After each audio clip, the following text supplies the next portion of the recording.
Before the first city existed, before the first word was written, before anyone had ever pressed a seed deliberately into prepared ground, a group of hunter-gatherers hauled 20-ton limestone pillars up a hillside in what is now southern Turkey and carved them with serpents, foxes, and figures that looked like something between a man and a god.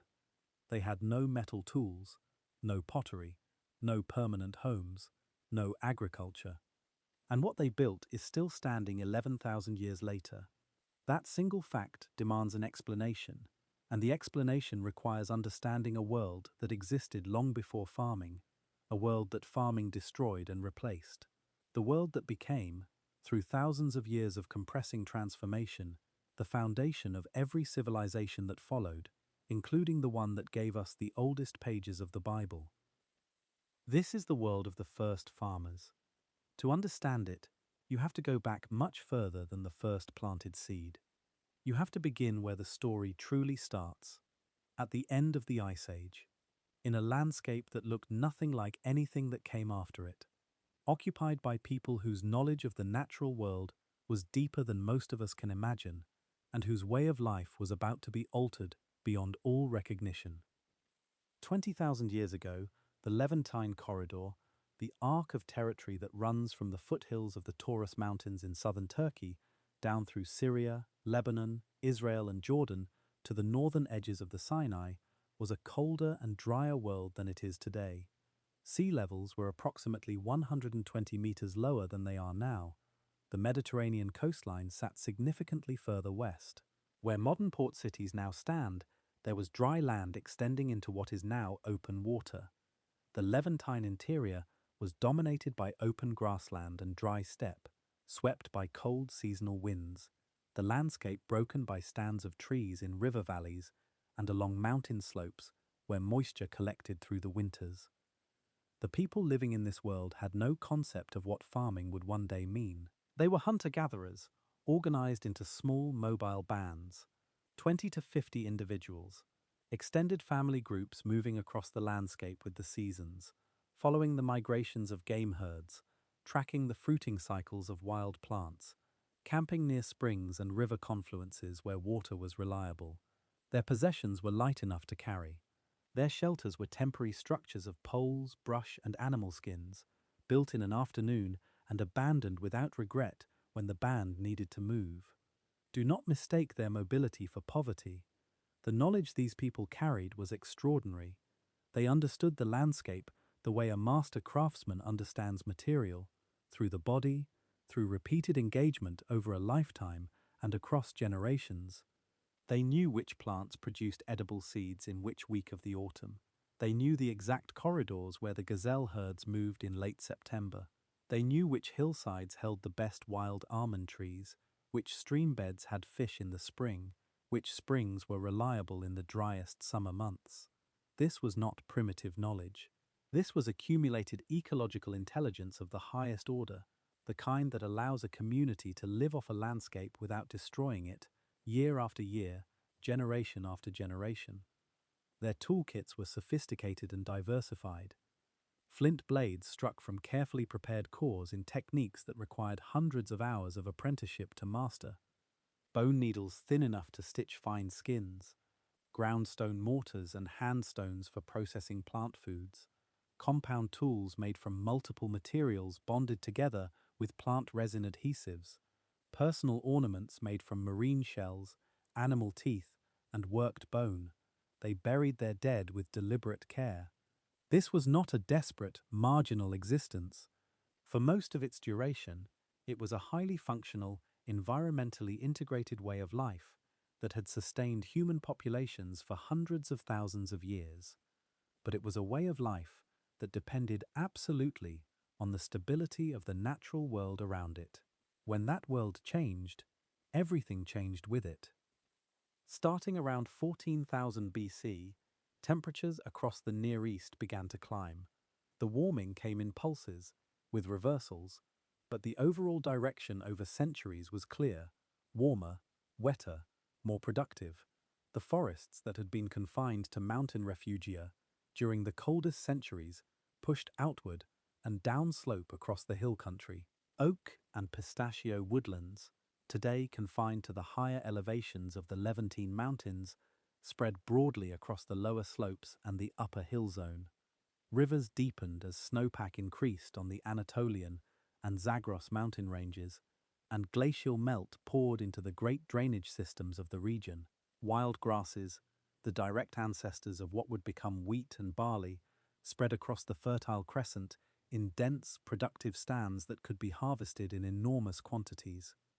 The biological productivity of the Levantine landscape climbed to levels not seen in tens of thousands of years. Animal populations grew in response to the expanding vegetation. The wild fauna of the period, gazelle in enormous migratory herds, aurochs in woodland clearings, deer on the forest margins, fish in the swelling rivers, ducks and geese on the spreading lake shores, represented a food resource of almost unimaginable abundance by the standards of the preceding glacial period. For the bands of hunter-gatherers who had survived the glacial cold through skill and mobility, this transformation was an extraordinary gift. More food per unit of land, more reliable water, more diverse plant communities producing edible material across more months of the year. The landscape was becoming genuinely abundant. But abundance creates its own vulnerabilities. When food is plentiful and reliable in a specific location, there is less reason to move. When there is less reason to move, bands grow larger.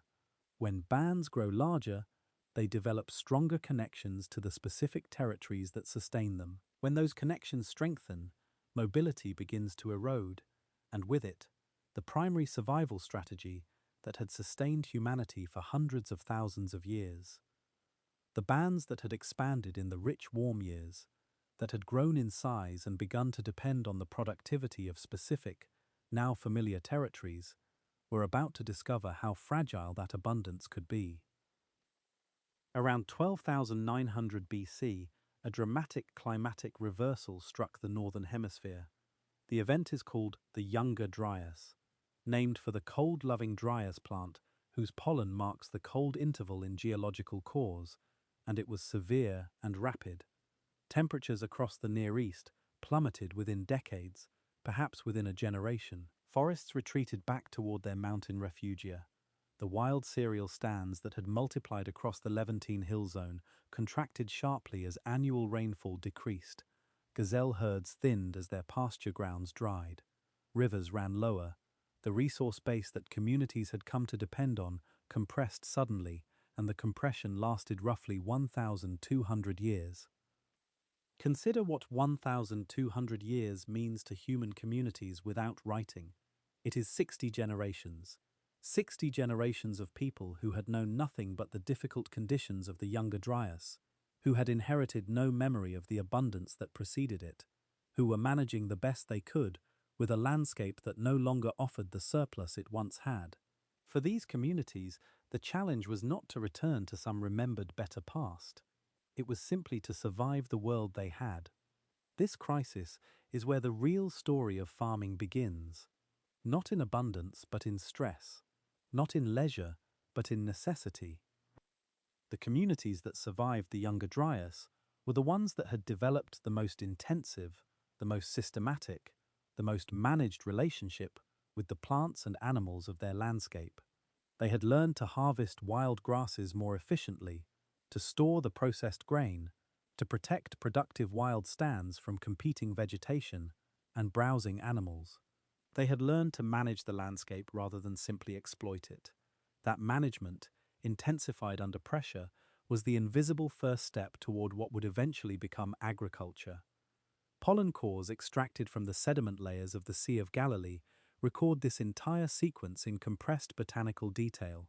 The expansion of oak and pistachio forest during the early warm period, the sudden contraction of arboreal pollen, and the spread of steppe plant indicators during the Younger Dryas cold.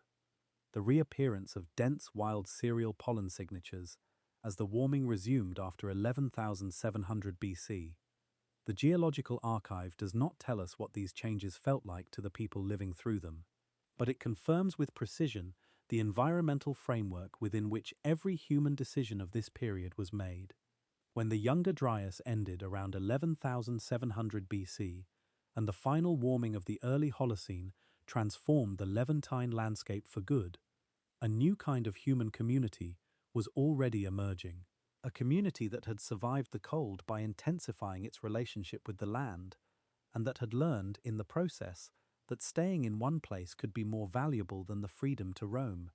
A community that had learned, under duress, the first lessons of what would eventually become farming. These were the Natufians. The Natufian culture first appears in the archaeological record around 12,500 BC, during the early warm interval before the Younger Dryas. They occupied the core of the Levantine corridor, the slopes of Mount Carmel, overlooking the coastal plain, the middle and upper Jordan Valley, the foothills of the Anti-Lebanon range on the Syrian-Lebanese border, and the western edges of the Syrian plateau. Their territory was the most productive zone in the region, the hill country where wild cereals grew in dense stands, where game was abundant, water was reliable, and the combination of ecological resources was rich enough to sustain a settled community through the year. What set them apart from every human population before them was a single, decisive behavioral shift. They stopped moving. Not completely. Not all of them. Some Natufian groups in the more arid zones of the southern Levant and the desert margins continued a more mobile existence, following seasonal patterns across the landscape, much as their ancestors had done. But across the richer hill country and valley bottoms, communities began building structures they intended to return to, not just this season, but next season, and the one after that, indefinitely. Ain Malaha, also called Ainan, sits in the upper Jordan Valley, a few kilometers north of the ancient Hula Lake, in what is now northern Israel. French and Israeli archaeologists have excavated the site extensively from the 1950s onward, and what they found represents one of the most complete pictures of early Natufian settled life ever recovered. The excavations revealed oval and circular structures, built with walls of undressed limestone cobbles, their floors partially sunken into the natural substrate for insulation against summer heat and winter cold. The structures ranged from small, single-room units of 5 to 7 meters in diameter to somewhat larger communal spaces. The settlement occupied roughly 2,000 square meters of prepared ground, housing a community estimated at 200 to 300 people. Think about what those numbers mean. 200 to 300 people occupying a defined, bounded space year-round, generation after generation. This is not a hunting camp. This is not a seasonal gathering site for dispersed bands. The cemeteries were not located at a respectful distance from the living areas. They were within the settlement, embedded among the houses, the dead buried beneath and beside the structures where the living worked and slept. Grain storage pits were cut into house floors and nearby ground surfaces. The accumulated food security of the community was literally beneath where people walked. This was a village, the world's first village, and it existed before farming. The Natufians at Ain Malaha were still hunter-gatherers by subsistence. They hunted, they gathered, they harvested wild grasses from the surrounding hillsides, but they had made a commitment to this specific place that would eventually lead, through a slow and almost invisible process, to the transformation of the entire human world. They had decided that this was home. Now here is the detail that changes how you see everything that follows. The most revealing objects in a Natufian house are not the flint blades or the bone needles or the decorated shell ornaments. They are the mortars, large grinding basins cut from basalt, installed directly into the house floor or embedded beside it in fixed positions. Some of these mortars weigh 40 kilograms or more. You cannot carry one on your back across country. You cannot load it into a bundle and move camp with it. The mortar's weight was not a design flaw, it was a declaration. The family that owned a permanently installed mortar was not going anywhere. Inside the house, the mortar was the organizing center of daily labor. Wild grains, harvested from the surrounding hillsides using flint sickle blades set in hafts of bone or wood, were brought back to the house by the basket load and processed here. The work of grinding was primarily women's work, as the skeletal evidence makes unambiguous. Women crouched forward over the mortar, pushing a rounded stone pestle back and forth in a rhythmic, whole-body motion that transferred force through the wrists, arms and shoulders, while the knees and feet provided the base. Hours of this posture, repeated daily across years and decades, left permanent marks on the skeleton. Natufian female skeletal remains from Ain Malaha and from the site of Nahal Oren on the slopes of Mount Carmel show consistent patterns of osteoarthritis in the knee joints, distinctive bone remodeling at the toe joint contact points from prolonged kneeling, and compression damage in the lower lumbar vertebrae. The grinding is written into the bone with a clarity that leaves no ambiguity about the scale and regularity of the labor. The processed grain was mixed with water and cooked on flat stones beside the hearth. Evidence from Shubaika 1, a site in the Black Desert of northeastern Jordan, confirms that people were baking flatbreads from wild grain at least 14,400 years ago. That date is based on direct accelerator mass spectrometry, radiocarbon dating of charred bread fragments recovered from a Natufian hearth. 14,400 years before the present. 4,000 years before the earliest evidence of deliberately cultivated wheat anywhere in the world. Bread is not an invention of farming. Bread came first. Farming came later, in part because bread demanded it, because communities baking bread every day needed reliable access to enough grain to sustain that practice, and the pressure of that need drove the intensification that eventually became cultivation. But there is something else written into those Natufian sickle blades that most people overlook. The flint-cutting edges of those blades show a distinctive high gloss along the working face, a sheen created by the repeated abrasion of silica bodies called phytoliths embedded in the stems of grass plants. This gloss is specific. It cannot be produced by cutting other materials. Its presence on a blade means that blade was used to cut grasses, repeatedly, in the same motion, enough times to build up a characteristic patina, and Natufian sickle blades from sites across the Levant show this gloss in abundance. These were tools being used at scale, systematically, to harvest large quantities of wild grain from the surrounding landscape. The operation was organized, it was seasonal, timed to the period when the grain was ripe, and it was producing large enough quantities of grain that communities could store it, grinding it as needed through the year, rather than consuming it fresh in the field. This means the Natufians were harvesting wild grain on a scale that would have required hundreds of person-hours per season. They were managing wild stands, perhaps clearing competing vegetation from the most productive patches, perhaps protecting those patches from browsing animals. They were not yet planting, but they were already doing almost everything a farmer does, except for one final step, choosing which seeds to put back into the ground. Now consider what they were eating beyond the grain. Gazelle was the primary animal protein source across most of the Levant during the Natufian period, and the evidence for how it was hunted is remarkable. Stone-walled structures called desert kites appear across the Negev highlands, the Jordanian plateau, and the Syrian steppe. Long, converging walls of dry-stacked stone built in the shape of a kite seen from the air, with an enclosed space at the narrow end. Some of these structures have total wall lengths of 3 to 4 kilometers, following natural terrain contours to funnel gazelle herds moving along seasonal migration corridors into enclosed killing grounds. Building a kite of this scale required sustained collective effort. Someone had to survey the landscape for the right terrain features to exploit. Someone had to organize the construction. Someone had to position the beaters and the hunters on the day of the drive. This was not individual hunting.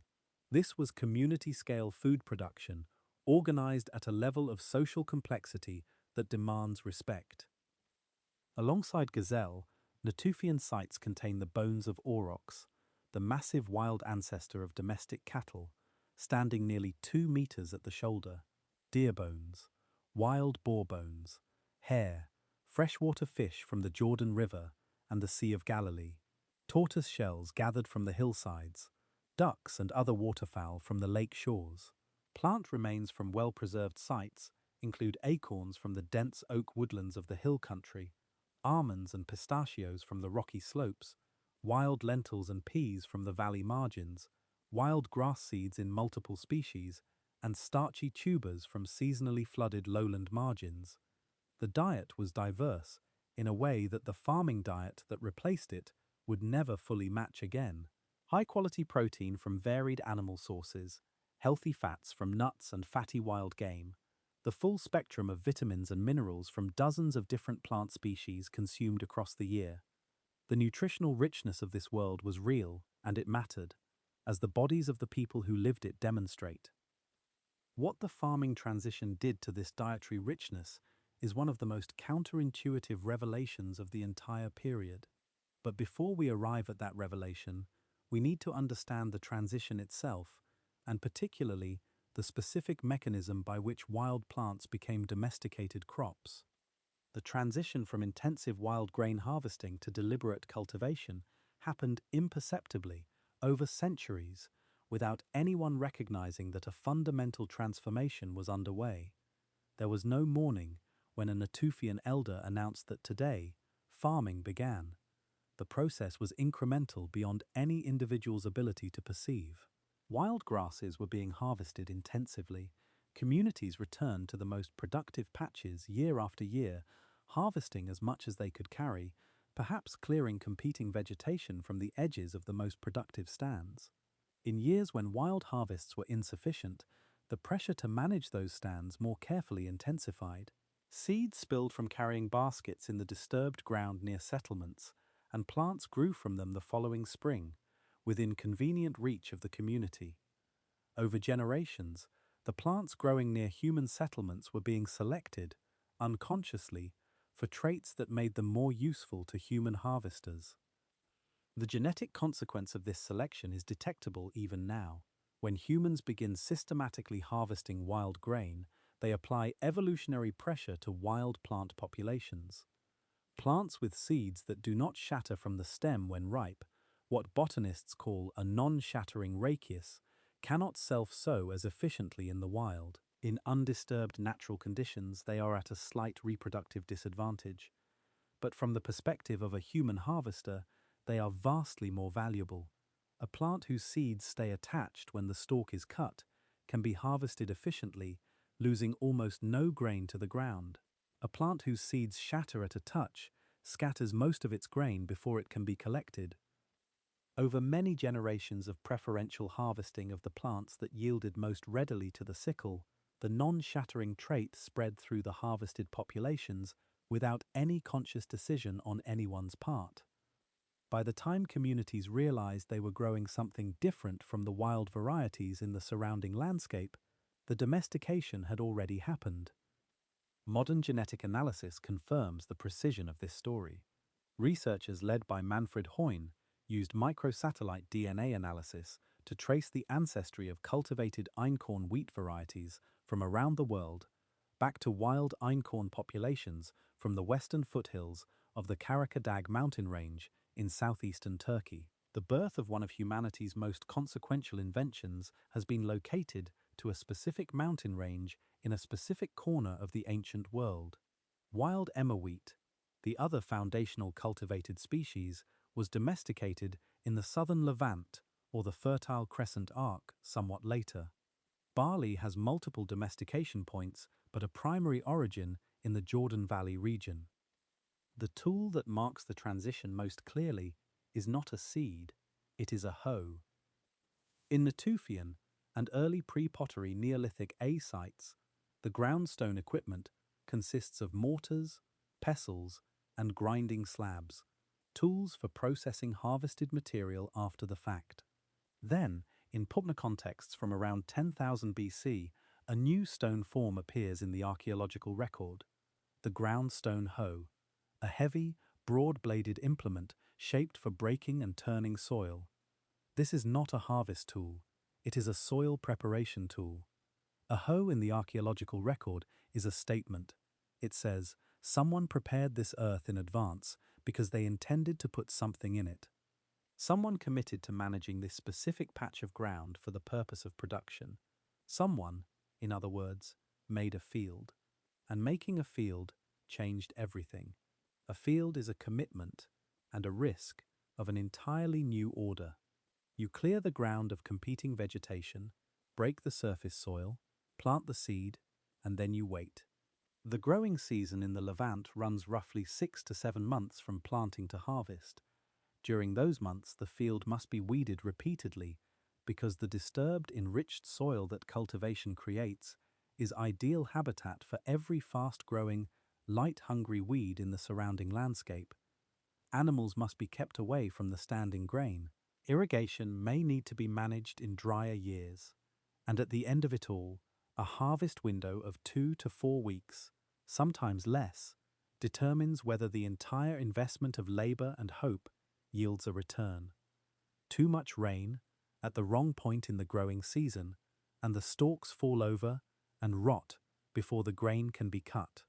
A hailstorm during the grain fill period destroys months of labor in a single afternoon. Locusts can strip a productive field in hours.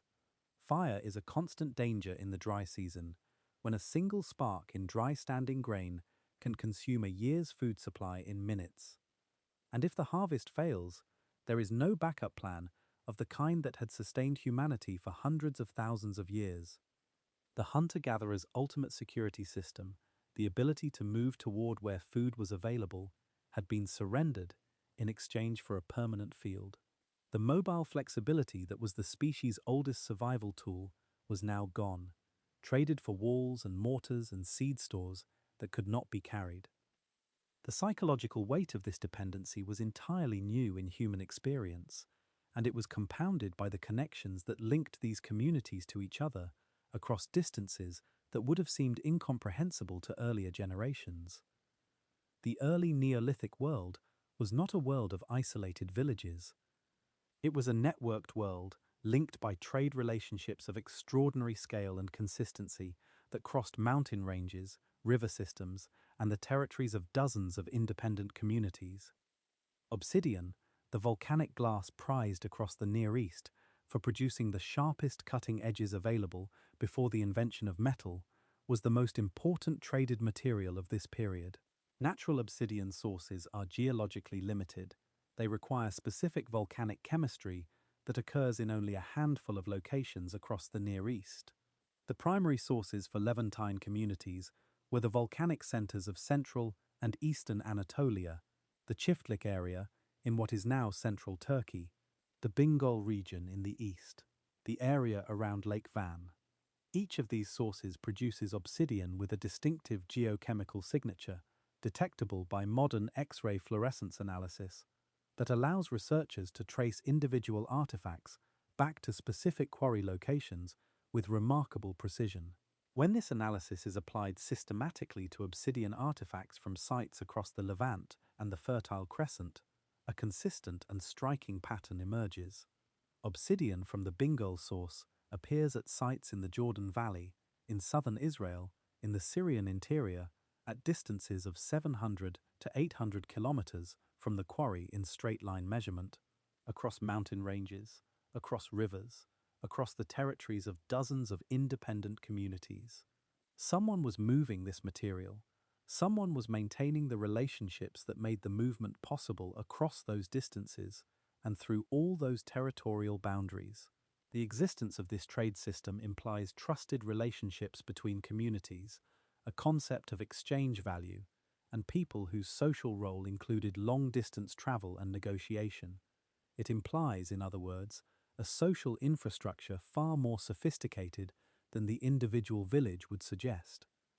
Red Sea shells, collected on the eastern shore of the Red Sea and the shores of the Gulf of Aqaba, appear at sites in central Syria, hundreds of kilometers from the coast, passed northward through successive hands. Dead Sea bitumen, a natural tar-like material used as an adhesive for hafting stone tools, traveled northward into Syria. By the late Neolithic, copper ornaments from Sinai and Anatolian sources were beginning to appear at distant communities. The exchange network was expanding, diversifying, and intensifying as farming communities grew and their surpluses created new opportunities for trade. Archaeologists call the cultural phenomenon of the pre-pottery Neolithic B period, roughly 9600 to 6900 BC, the PPNB interaction sphere. Across a zone stretching from the Zagros Mountains of Iran to the Levantine Mediterranean coast, communities that had no formal writing, no state institutions, and no central political authority nonetheless shared remarkably similar architectural conventions, similar tool manufacturing techniques, similar burial practices, and similar agricultural knowledge. The shared culture spread too broadly and too consistently to be explained by coincidence or independent parallel development. These communities were in continuous dialogue, maintained through personal movement, intermarriage, exchange, and the transmission of knowledge along established social networks. This connectivity had direct practical consequences for the development of farming itself. A new crop variety, a new technique of soil preparation, a new method of grain storage. Any agricultural innovation could spread rapidly across hundreds of kilometers through these networks, not in decades but in generations, moving from community to community along the exchange paths that obsidian and shells already traveled. The world of the first farmers was, from the very beginning, an interconnected world. But within the individual communities growing along the edges of their new fields, the transition to permanent settlement was producing social transformations of a different and more intimate kind. A mobile band of 30 people solves social conflict through separation. If two families cannot coexist, one of them leaves and joins a different group. The social world of the mobile band has a built-in relief valve: movement. Disagreement can always be resolved by distance. No one has to learn to manage a relationship they find intolerable, because the option of simply moving away always exists. Permanent farming settlement eliminates that valve entirely and permanently. When several hundred people are committed to a specific location because their fields are there, their stored grain is there, their dead are buried there, their children have never known any other home, conflict between members of that community cannot be resolved by departure without catastrophic loss. The accumulated investment of years in cleared land, tilled soil, maintained water channels, and built storage facilities cannot be abandoned without surrendering everything. So conflict must be managed within the community. It must be contained, adjudicated, negotiated, or suppressed by whatever mechanisms the community can develop. This requirement, the practical impossibility of running away from each other, is the engine that drove the invention of social hierarchy, legal convention, and formal authority structures in the ancient world. Not divine mandate, not charismatic leadership alone, the grinding practical necessity of managing permanent proximity. The physical evidence of emerging social differentiation in early Neolithic villages appears in multiple forms. Certain houses are noticeably larger than others, with more elaborately constructed walls and more internal storage capacity. Burial assemblages show differential wealth. Some graves contain elaborate shell ornaments and imported materials, while adjacent graves of the same period contain nothing beyond the body. Specialized craft production areas appear within settlements, suggesting individuals whose primary contribution was skilled manufacture rather than food production. Specialization implies surplus that enables non-food producers to survive. Surplus implies storage. Storage implies management. Management implies authority.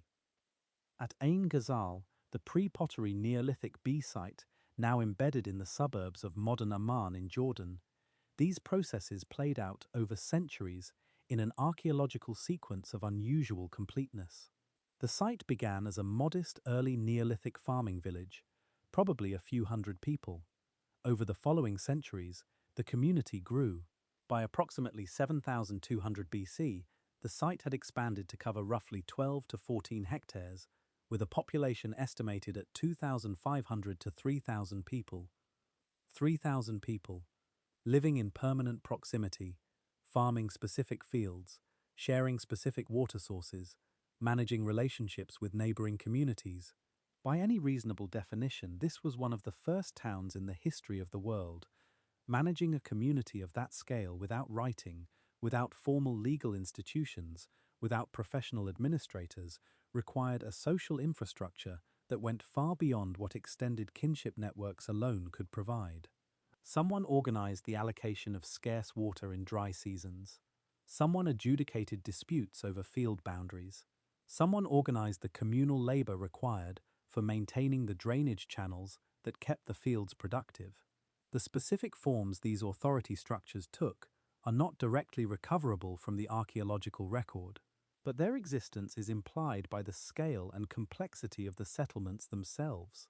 3,000 people do not accidentally coexist in productive cooperation across generations. They are organized, however informally, by social mechanisms more powerful than individual preference. And yet, before any of these village social systems had been fully developed, before the first field had been prepared, before the first town had grown to 3,000 people, human beings had already demonstrated something extraordinary about their capacity for organized collective purpose.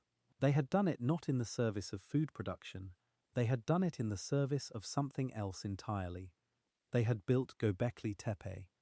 The site sits on a limestone ridge in the Sanliurfa province of southeastern Turkey, about 15 kilometers northeast of the modern provincial capital. From the road approaching across the flat agricultural plain, it looks like an unremarkable low hill, one of many such undulations in this part of the Anatolian plateau. There is nothing about the approach that prepares you for what the excavations have revealed. And then you see the pillars, T-shaped limestone columns, some of them rising 5 to 6 meters above the ancient ground surface. Not rough-cut, not random, carefully shaped in precise T-form, their surfaces smoothed and then covered with bas-relief carving of extraordinary quality and detail. The largest weigh an estimated 10 to 20 tons. They stand in circles, arranged in facing pairs, with the largest pillars at the center of each enclosure and smaller flanking pillars forming the surrounding ring. And the carvings. Every surface of most pillars is decorated with images rendered in careful bas-relief. Foxes, depicted in precise profile with their characteristic narrow muzzles and long bushy tails. Snakes, coiling in repeated spirals, sometimes covering entire pillar faces from base to capital.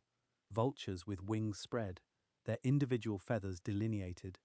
Cranes in flight, boars with curved tusks, aurochs, ducks, scorpions, spiders, a lion crouched in profile, abstract H-shapes, and other geometric symbols that appear repeatedly across multiple pillars and enclosures, without any modern interpreter able to assign them confident meaning. Some pillars carry something more remarkable. On the sides of two of the largest central pillars in what excavators call Enclosure D, carved arms descend from just below the T-shaped capital, ending in hands with detailed fingers visible in the relief carving. Carved belts circle the midsection of these pillars. The T-shape in these examples is not purely geometric. It begins to look like a stylized figure, arms at the sides, a head implied by the broad capital, a belt marking the waist. Not fully human, not abstract, something intermediate, a being rendered in stone at enormous scale, in a format that resists easy categorization and refuses easy interpretation. Radiocarbon dating of the organic material from stratified contexts within the enclosures and from the fills of the deliberately backfilled older structures places the beginning of construction at Göbekli Tepe at approximately 9,600 BC, 9,600 years before the Common Era, more than 1,000 years before the earliest evidence of domesticated crops anywhere in the world. The people who built these pillars were mobile hunter-gatherers. They lived in temporary camps. They had no pottery. They had no metal tools. They moved across the landscape of southeastern Anatolia, following the seasonal movements of wild game, harvesting wild grasses and nuts from the productive woodlands of the early Holocene warm period. And yet they organized the sustained, collective labor of hundreds of people over months and years to quarry, transport, carve, and erect structures that required a level of planning, social coordination, and shared symbolic commitment that had no precedent in the human archaeological record. They quarried the T-pillars from the limestone bedrock of the same ridge, using stone picks and antler tools to cut the T-shaped forms from the living rock. Unfinished pillars, still connected to the parent bedrock at their bases, are visible in the quarry area, giving precise evidence of the methods used. The finished pillars were moved from the quarry to the building site, 300 meters or more, across irregular limestone terrain, using wooden levers, ropes braided from plant fibers, and the organized muscle of hundreds of workers.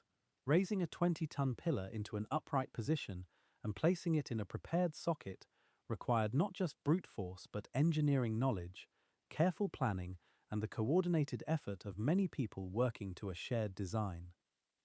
There are no cooking hearths at Göbekli Tepe showing evidence of domestic daily use, no permanent residential trash deposits from continuous habitation, no grain storage pits, no house floors from an occupying community.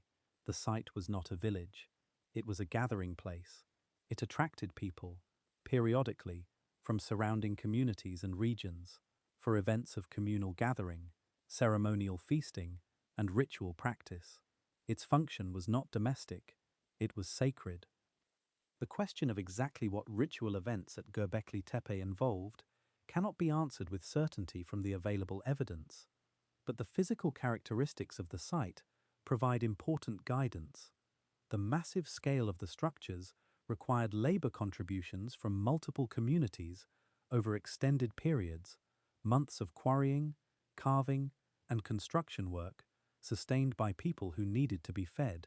The carved images on the pillars, with their concentration on specific animals that may have carried symbolic meanings, and their anthropomorphic central figures, suggest a shared symbolic vocabulary that was meaningful to the communities that gathered here, a shared religious or cosmological framework that cross-cut individual community boundaries. And the implications of all of this for our understanding of why farming emerged are profound. The conventional model of cultural development, the model that dominated archaeology through much of the 20th century, goes like this. Agriculture produces food surplus. Surplus allows some members of society to specialize in activities other than food production. Specialization, combined with the leisure time surplus, eventually produces religion, art, and monumental architecture. In this model, farming is the foundation, and everything else is built on top of it.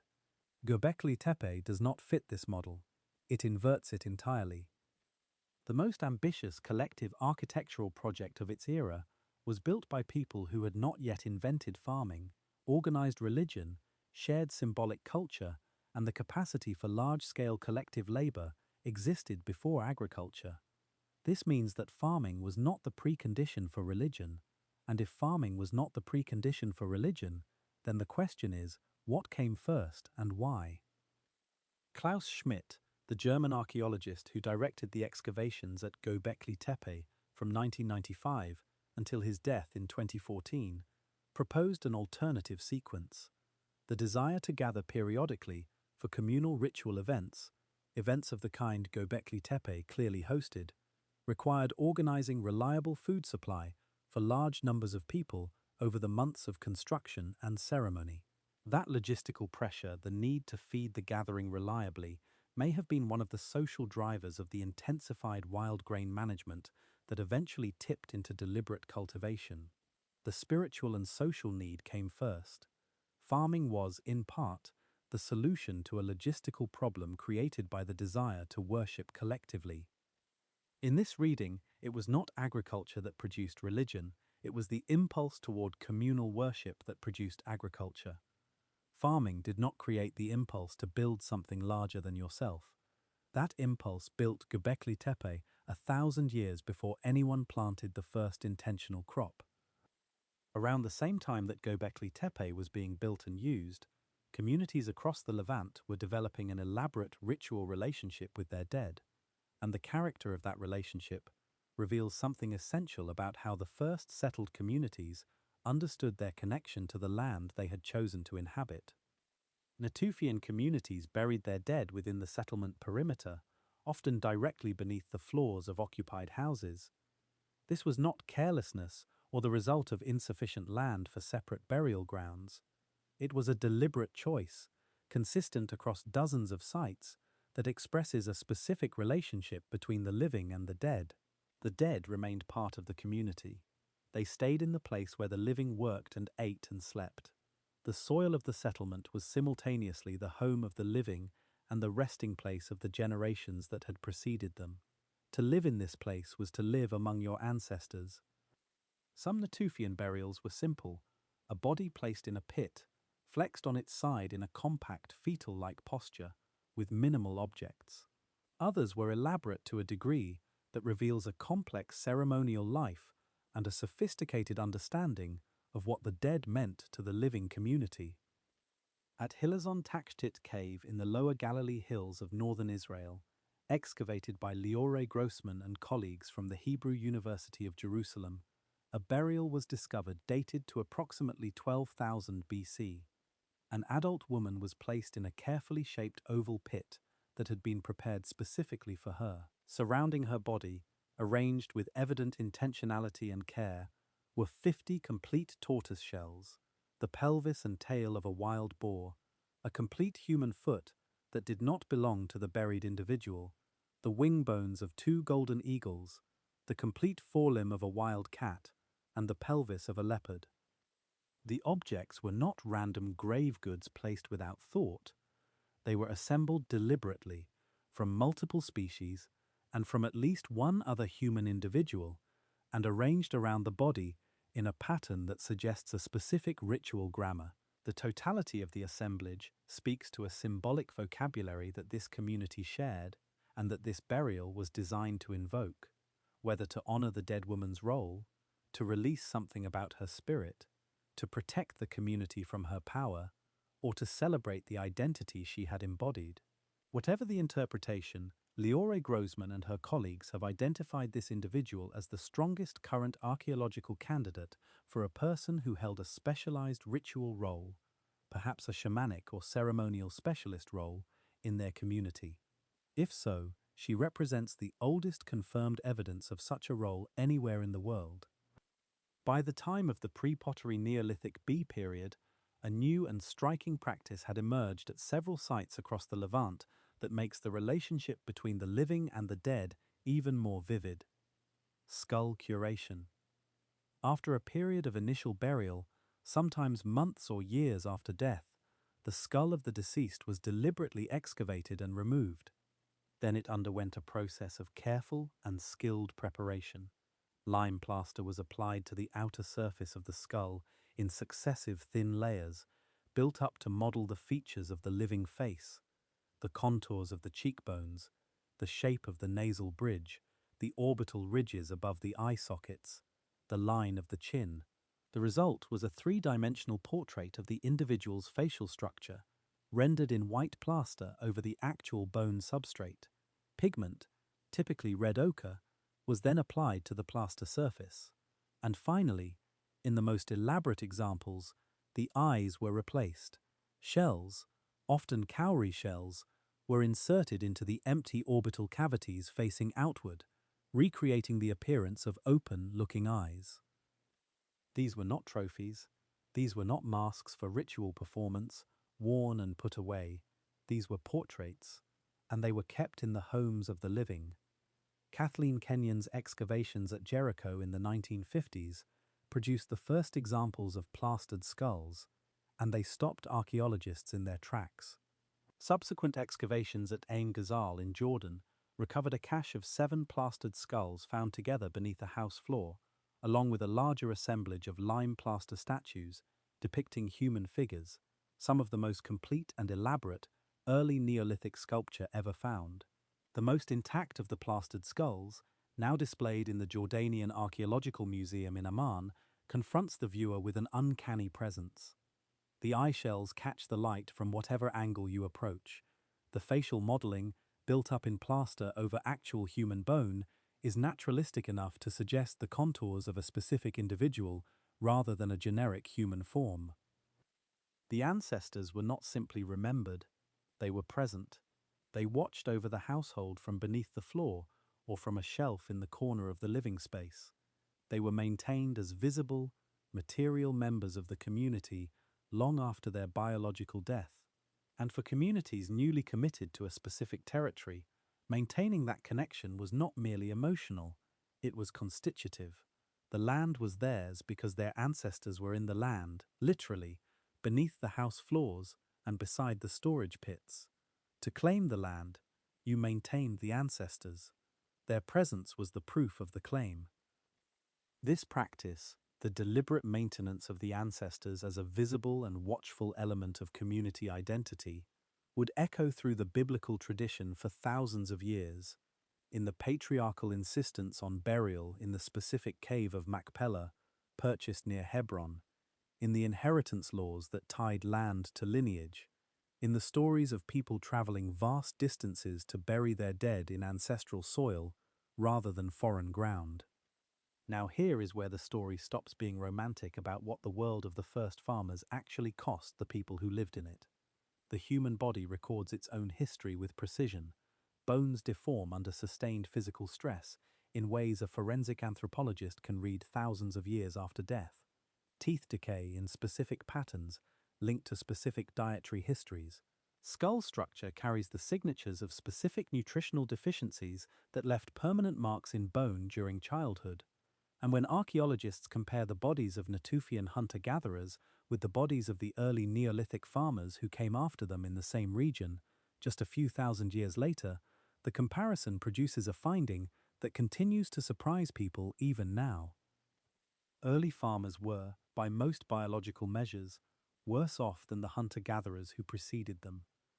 Average male stature in late Natufian populations ran approximately 172 centimeters, based on skeletal measurements from well-documented cemetery assemblages. Average male stature in early Neolithic farming populations from the same Levantine region, measuring just a few thousand years later, dropped to approximately 165 to 167 centimeters, a decline of 5 to 7 centimeters. This is a substantial change for a species that changes height relatively slowly under natural selection. It is not a genetic shift in the population. The genetic ancestry of these communities was continuous. It is a nutritional signal embedded in bone, reflecting the inadequacy of early farming diets during the critical years of childhood skeletal development. The children of the first farmers were not as well nourished as the children of the last hunter-gatherers. They were eating enough calories to survive. They were not getting enough of what bone growth requires. The teeth are even more explicit in what they record. Caries, the clinical term for cavities caused by bacterial acid dissolution of tooth enamel, require fermentable carbohydrates in the mouth to develop. Hunter-gatherer diets, built around lean wild meat, varied nuts, diverse wild plants, and seasonal fruits, provide relatively little fermentable carbohydrate per meal. Cavities are correspondingly rare in Natufian dental assemblages. Early Neolithic diets, built primarily around ground grain products, provide an abundance of fermentable carbohydrate. Starchy flour paste and flatbread stick to the surfaces and crevices of teeth, fueling bacterial colonies that produce lactic acid, and the acid slowly dissolves the enamel in the process called decay. Early Neolithic dental assemblages from the Levant show dramatically higher rates of dental caries than their Natufian predecessors. At some early Neolithic sites, the majority of adult skulls show multiple decayed surfaces. The daily bread of the first farmers was destroying their teeth, slowly and continuously, in a process that would have caused chronic pain throughout adult life and progressive tooth loss into middle age. Iron deficiency anemia has its own skeletal signature that forensic anthropologists can identify with confidence.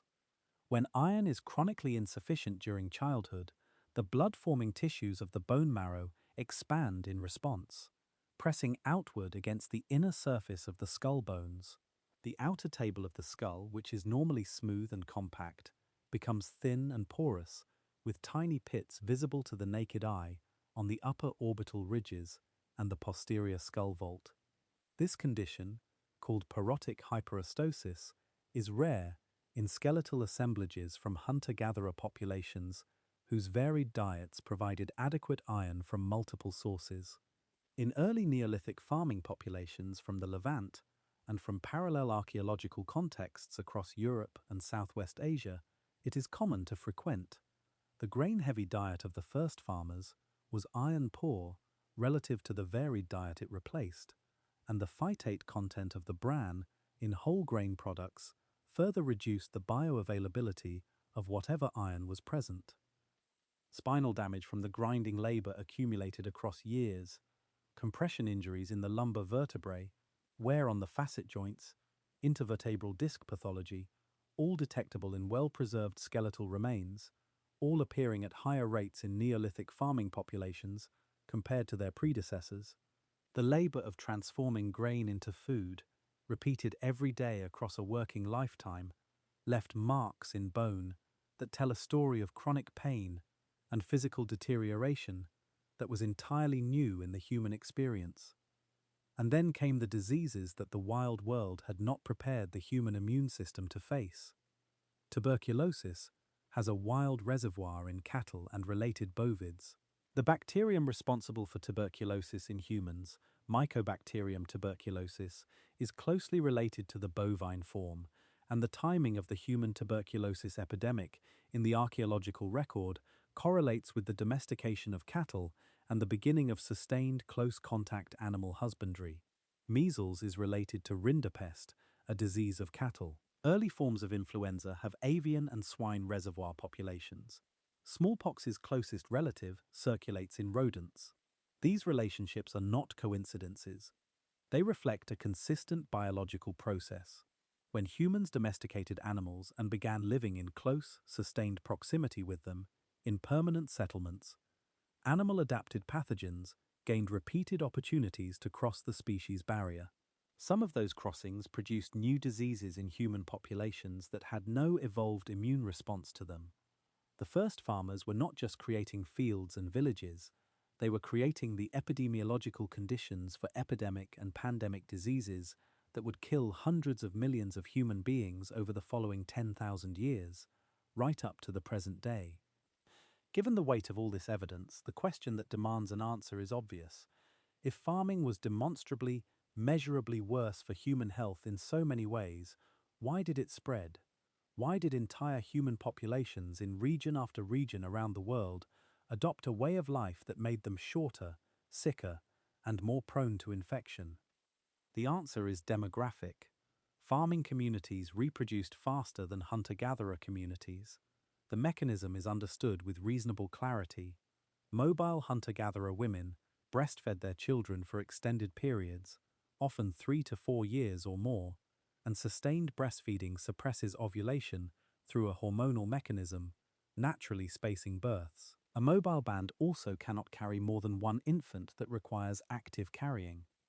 These factors together produced birth intervals of 3 to 4 years as a practical norm in mobile hunter-gatherer populations. In farming communities, with access to grain-based weaning foods and semi-liquid grain porridges that could substitute for breast milk after the first year, mothers could wean infants earlier and return to fertility sooner. Birth intervals shortened to perhaps 2 years or less, more children per woman per lifetime. More of those children survived to adulthood because they were not being carried across difficult terrain and were not exposed to the risks of a highly mobile life. Population density increased rapidly. Within a few generations, a farming community could double or triple in size relative to neighboring hunter-gatherer bands occupying equivalent territory. Within centuries, the numerical advantage became overwhelming. The hunter-gatherer populations were not destroyed by farming. They were absorbed by it, married into farming communities, drawn into farming communities by the reliable access to food that the storage system provided, gradually adopting farming practices as the game became scarcer in landscapes increasingly converted to fields. The farming trap was not a conspiracy or a mistake that could have been avoided with different information. It was a set of interlocking biological and social logics that, once set in motion, compounded themselves beyond any individual's ability to arrest.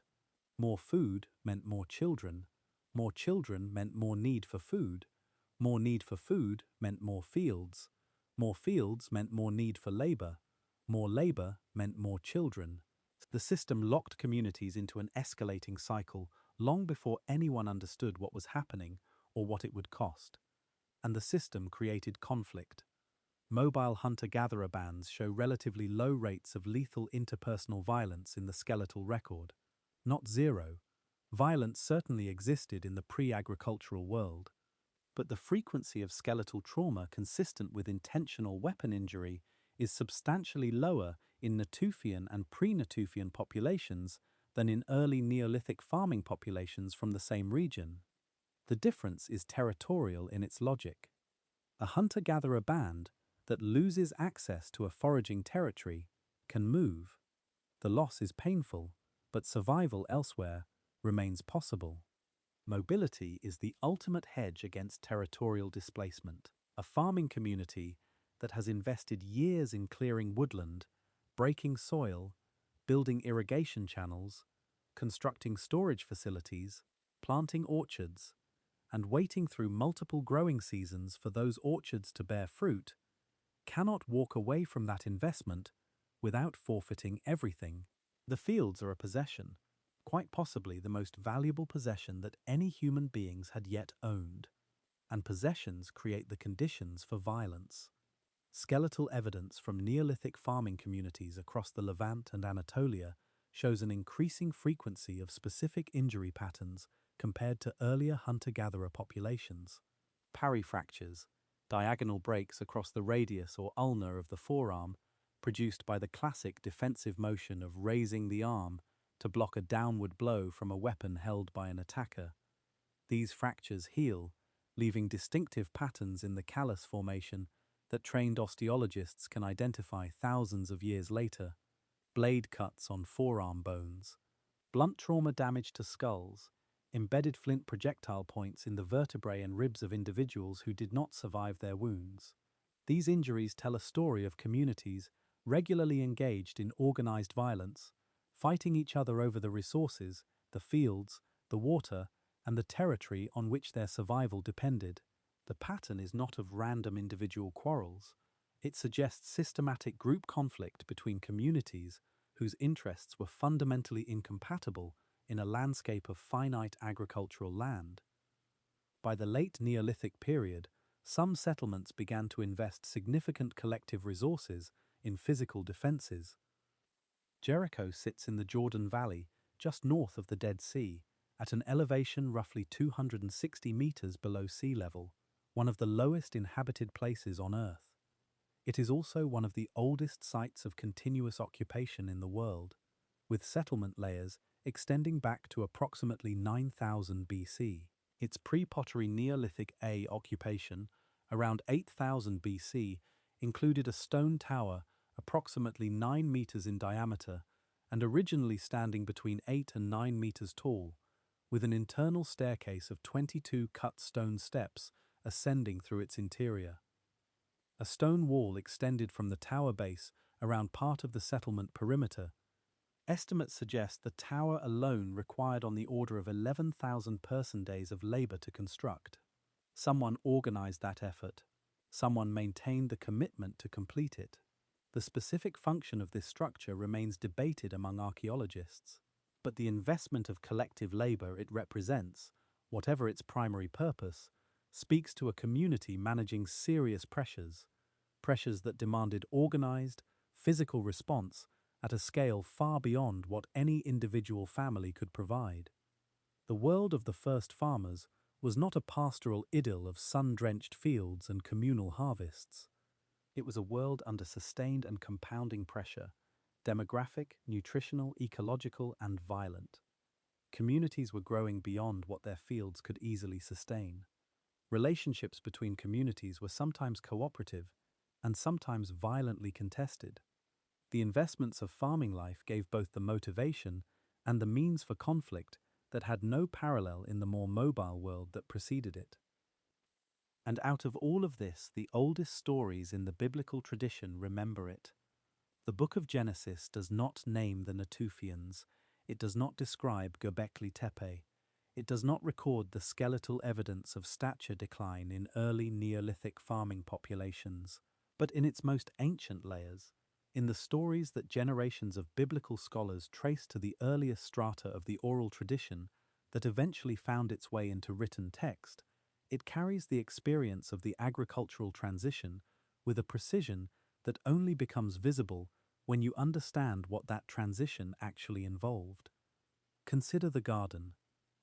The Eden narrative places the first human beings in a world where food is available without the intensive, grinding labor of agricultural production. Fruit grows on trees. The garden is watered by a river that divides to water the whole landscape. Human beings move through a world of effortless abundance without plowing or planting or grinding or storing. The comparison with the world of the successful late Natufian hunter-gatherer, diverse and protein-rich food sources, intimate ecological knowledge, food requiring deep skill and intelligence, but not the monotonous industrial labor of the grinding stone and the weeding hoe, is not accidental or forced. The garden is the memory of the world before farming, encoded in the oldest language the tradition possessed. Then comes the expulsion, and the curse that follows is remarkably specific in its agricultural content. The ground is cursed. It will produce thorns and thistles in addition to food, competing with the crop and requiring sustained effort to suppress. The human being will eat bread by the sweat of the face. The labor of food production will be continuous, physically demanding, and will end not in the relaxation of the successful hunt, but in death, a return to the dust of the ground from which the body was made. Thorns and thistles are not generic symbols of difficulty abstracted from any particular experience. They are specific agricultural pests with specific botanical identities. Silybum marianum, the milk thistle, with its fierce spines and rapid establishment in disturbed soil.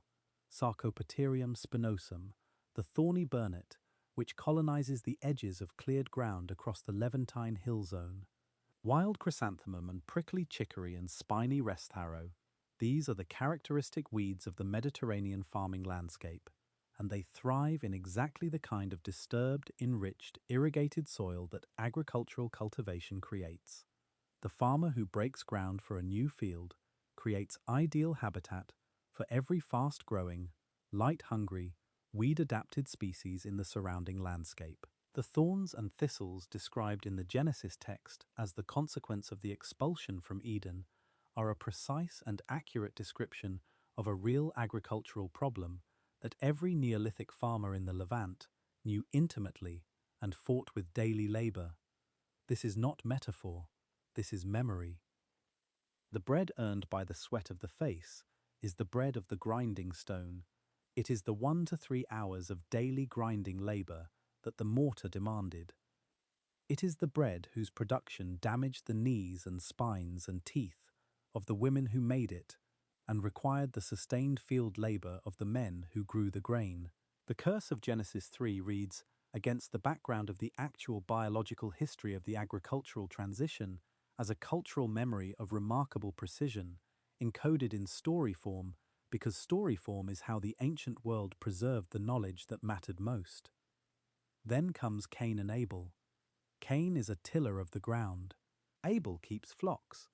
In the context of the ancient Near East, throughout the Neolithic and Chalcolithic periods, these are not simply two brothers with a family quarrel that turns lethal. They are two entire ways of organizing human subsistence that were in chronic, structural tension across the landscape of the Fertile Crescent. Farming communities required cleared, bounded fields whose perimeters had to be maintained against the encroachment of grazing animals. Pastoral herding communities required open access to seasonal pastures, water sources, and migration corridors that often crossed the boundaries of agricultural land.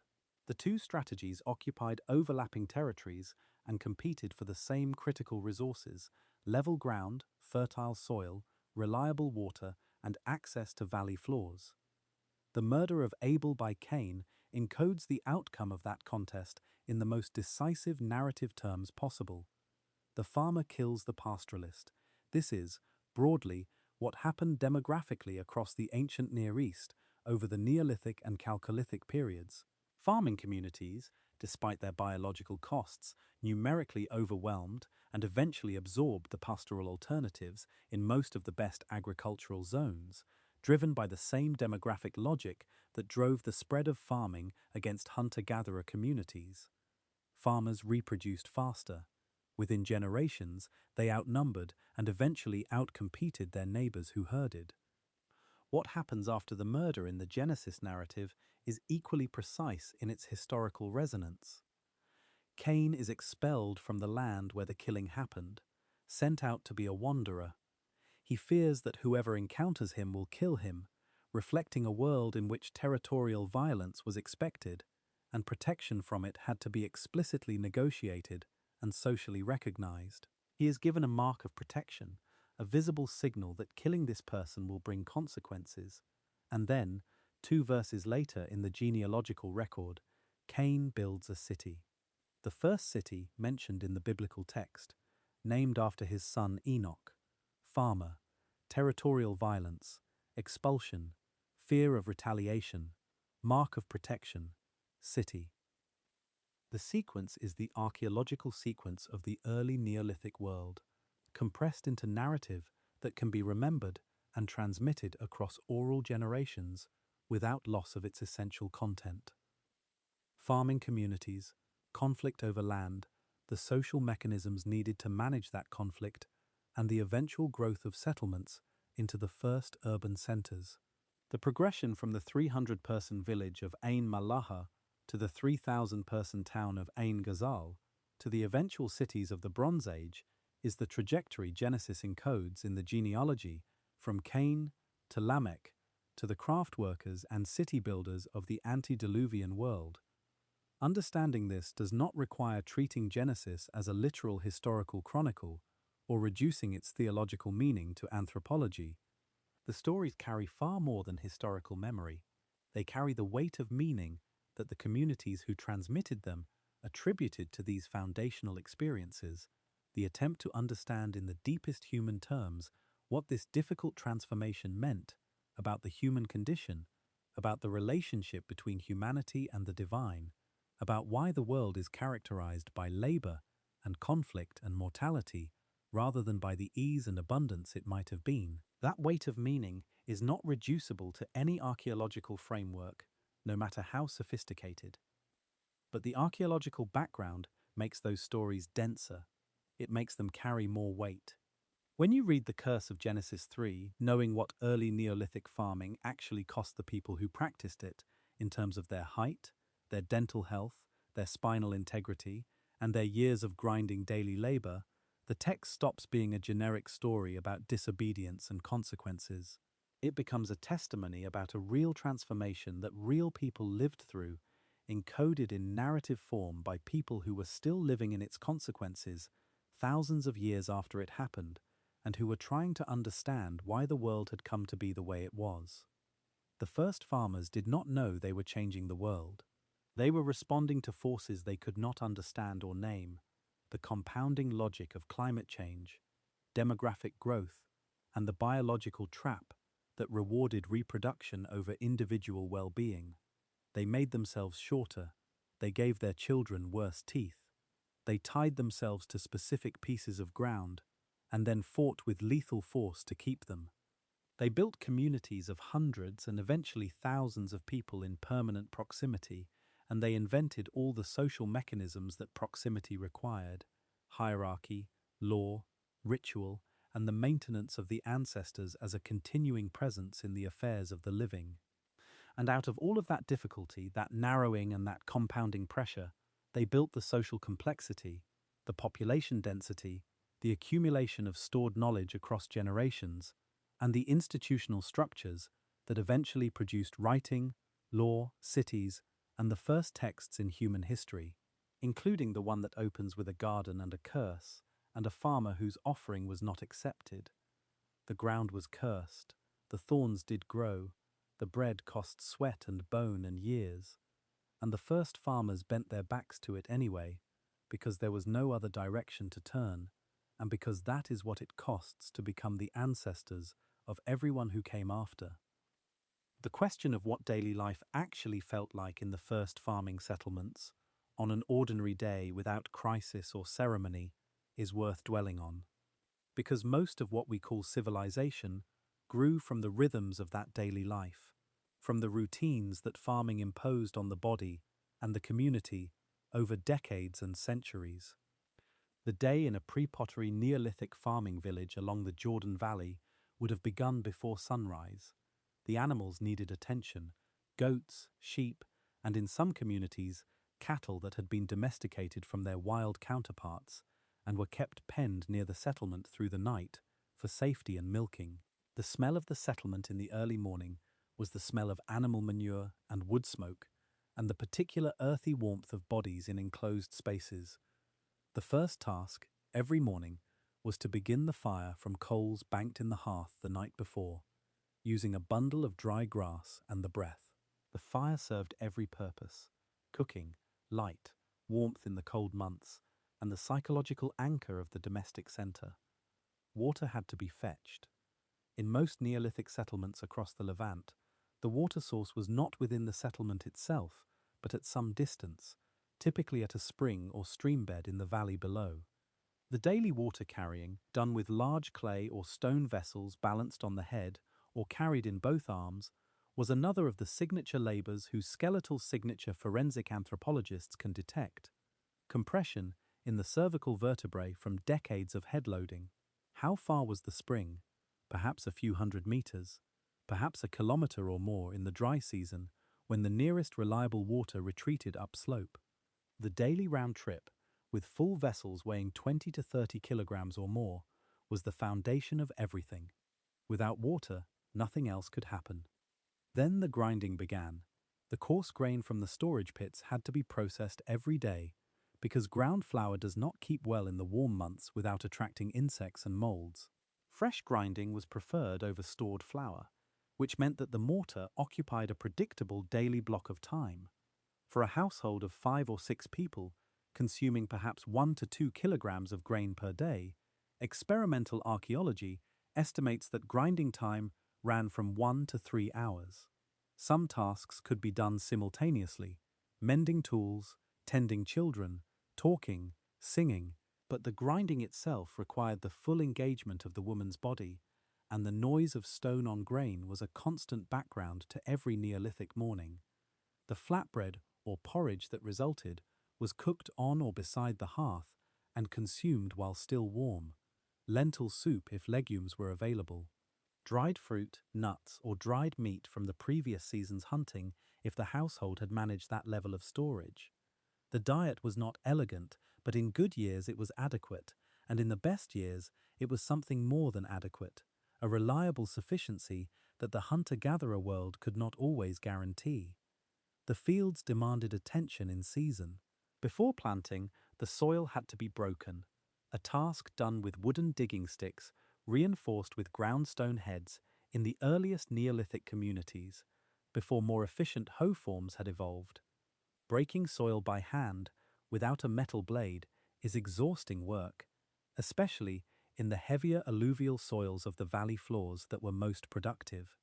An adult could break perhaps a few hundred square meters of soil per day under good conditions. Planting had to follow before the moisture from the winter rains was lost from the broken surface. And planting was also done by hand, seed by seed, or handful by handful, walking the rows of broken ground.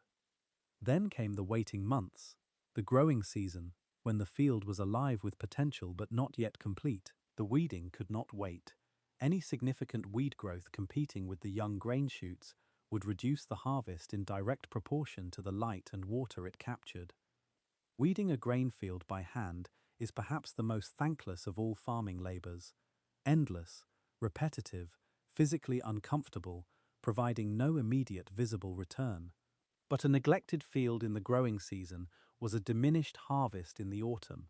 The connection between the labour and the result was real and inescapable. The harvest itself was the climax of the agricultural year, and it dominated the community's entire social world for the weeks it lasted. Every able-bodied adult worked in the fields from first light to last. The sickle blades were carefully resharpened and fitted with new hafts if necessary. Children too young for fieldwork watched over the younger children and the animals, keeping them away from the standing grain. Bundles of cut stalks were tied and stacked in the field to dry. Then they were carried back to the village on backs and in large baskets, threshed by beating against flat surfaces to separate the grain from the straw, and winnowed by tossing the material into the wind to let the lighter chaff blow away while the heavier grain fell to the threshing floor. The grain was then stored in large clay-lined pits or in pottery vessels, sealed against moisture and vermin. The entire sequence, from soil preparation to stored grain, represented an enormous investment of communal labor compressed into the seasonal window of the agricultural year. And when it was complete, the community knew exactly what it had. The storage held the answer to whether the coming year would be comfortable or difficult, whether children would grow well or strain for calories, whether the social fabric would hold, or whether the stress of scarcity would begin to pull at it. This was the world the first farmers built and rebuilt, year after year. Not a world of dramatic invention or sudden transformation, but a world of relentless routine, of seasons that demanded specific responses and punished failures to provide them. A world that shaped the human body, the human social structure, and ultimately the human imagination in ways that are still visible today, both in our physiology and in the oldest stories we tell about who we are and how we came to live this way. One more layer of this world deserves closer attention because it connects the material history of the first farmers to the deepest symbolic structures of the biblical tradition. Throughout the pre-pottery Neolithic period, communities across the Levant and Anatolia were not only managing fields and building villages, they were also creating art at a scale and with a sophistication that challenges any simple notion of the ancient world as materially primitive.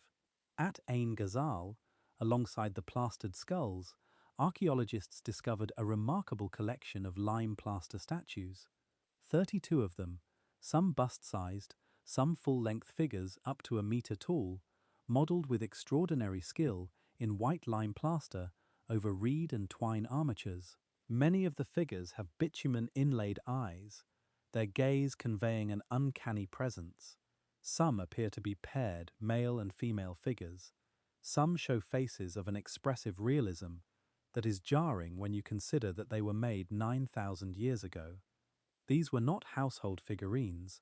They were too large, too carefully made, too deliberately composed for casual use. They were buried carefully in a pit beneath a house floor, in what appears to have been a deliberate act of ritual deposition, perhaps the end of a period of community use. Their function is debated. Some researchers see them as ancestor portraits, larger and more public versions of the plastered skull practice. Others interpret them as deity figures or spirit beings of some kind.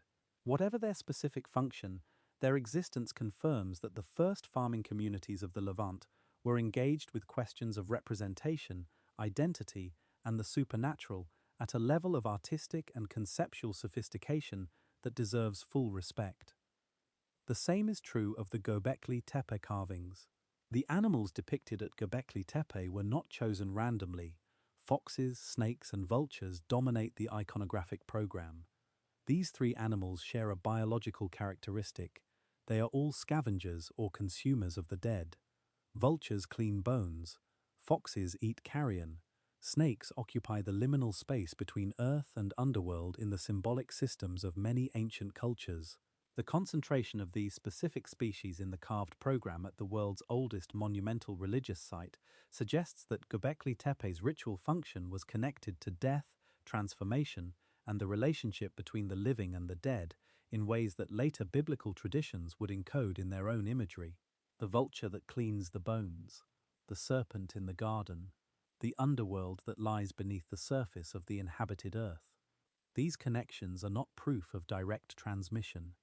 The cultures that built Göbekli Tepe were not the direct ancestors of the biblical writers, but they were part of the same deep cultural matrix of the ancient Near East, the same landscape, the same ecological pressures, the same fundamental human questions about mortality and meaning, and the relationship between the living world and what lies beyond it.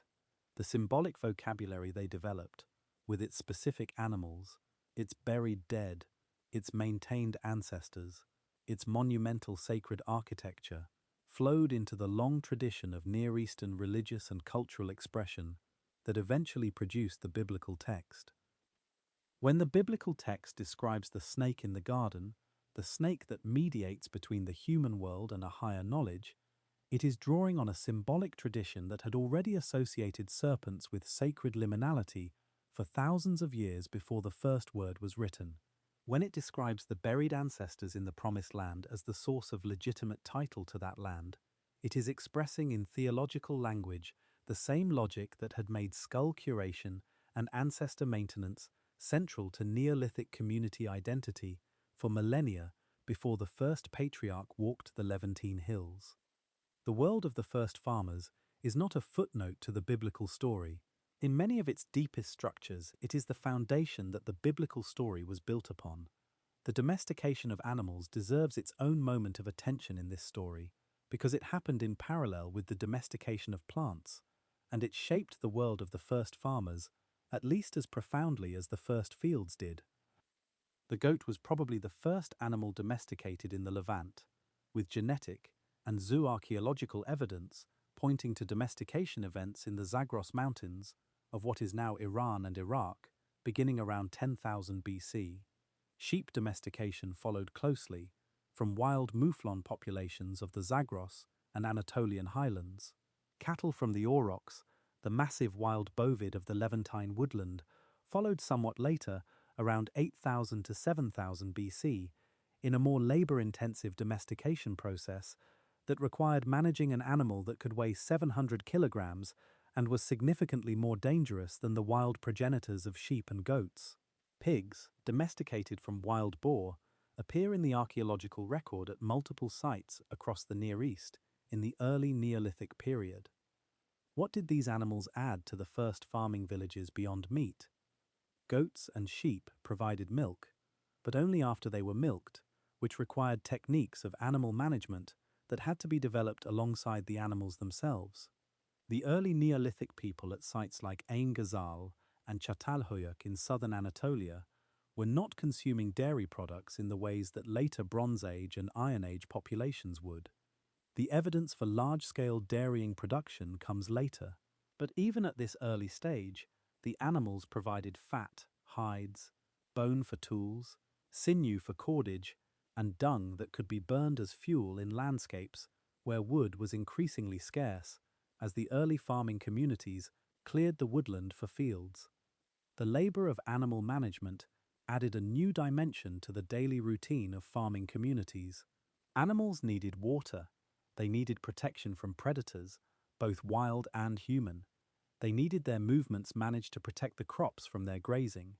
Young animals needed attention through the vulnerable periods of their early lives. Breeding had to be managed to maintain productive herds and flocks without constant loss to inbreeding. All of this required specialized knowledge, and the specialization of that knowledge began to create within farming communities a division of labor that would eventually produce the pastoral economy of the biblical world. The shepherd, the herder, the keeper of flocks, the figure that the Genesis narrative would immortalize in the person of Abel. The tension between the farmer and the herder that Genesis encodes in the story of Cain and Abel was not an invention of the narrative tradition. It was a real, persistent, structural feature of the Neolithic and Chalcolithic landscape of the ancient Near East. Farmer and herder occupied the same landscape, competed for the same water, and needed each other more than either fully acknowledged. Farming communities needed the animal protein, the hides, and the labor that herding provided. Herding communities needed the grain, the legumes, and the stored calories that farming produced. The relationship was often one of exchange and interdependence, but it was also one of competition for land and resources in a world where the land available was not unlimited and the needs of each way of life were not always compatible with the other. The biblical narrative preserves this tension in compressed form and resolves it, temporarily, through the violent elimination of one party. But the resolution encoded in the story is not the historical reality. The historical reality is that the tension persisted for millennia, that farmer and herder continued to coexist and compete and cooperate across the entire ancient Near Eastern landscape, and that the relationship between them was one of the most persistent and generative social dynamics in the history of the region. Understanding the domestication of animals as a parallel process to the domestication of plants, happening in the same communities over the same centuries, reveals that what the first farmers were actually building was not just a new food production system. They were building an entirely new relationship between human beings and the living world around them, a relationship of management, of stewardship in the original sense, of taking responsibility for the survival and reproduction of other species in exchange for the products those species could provide. This new relationship with the living world had a philosophical dimension that is easy to miss in the focus on calories and bones and archaeological stratigraphy. For the first time in human history, human beings were deciding which animals would reproduce and which would not, which plants would be planted and which would be cleared as weeds, which landscapes would be cultivated and which would be left as pasture. The human being had become a manager of the living world at a scale and with a directness that had no precedent in the entire previous history of the species. Whether that management was experienced as power or as responsibility, as freedom or as obligation, is something the ancient texts of the tradition hint at repeatedly. The command in Genesis to exercise dominion over the earth and to till and keep the garden is, at one level, a theological statement about human purpose.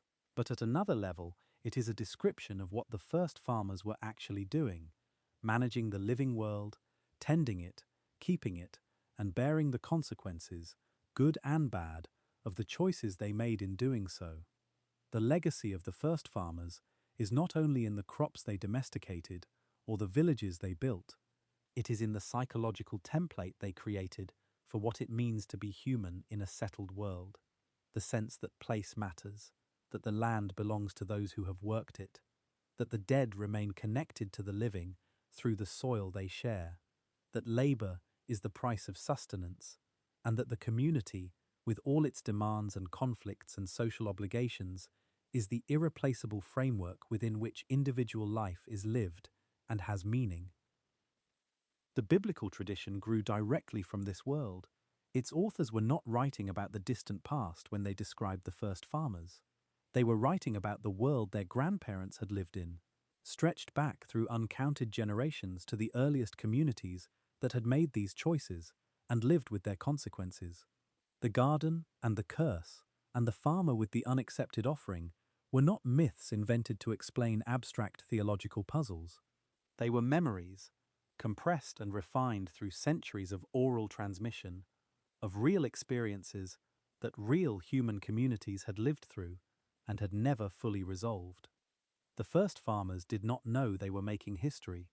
They were simply trying to feed their children through the winter. But in doing so, they changed everything.